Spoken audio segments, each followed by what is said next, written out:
അതുപോലെ തന്നെ നമ്മൾ മലയാളികൾ ഇന്നും ഓർത്തിരിക്കുന്ന ഒരു സിനിമയുണ്ട്, ഉള്ളത്തെ എളിത്ത.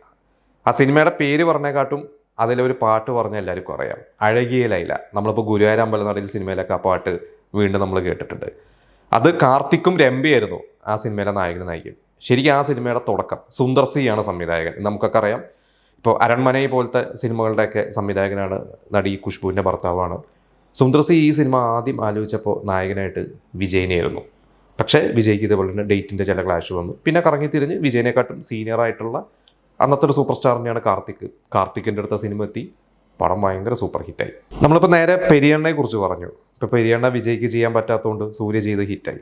അതുപോലെ തന്നെ സൂര്യയുടെ നമുക്ക് എല്ലാവർക്കും ഇഷ്ടപ്പെട്ട 2 സിനിമകളുണ്ട്. അതിലൊന്നായിരുന്നു ഉന്നയും നിന്നയിത്ത്.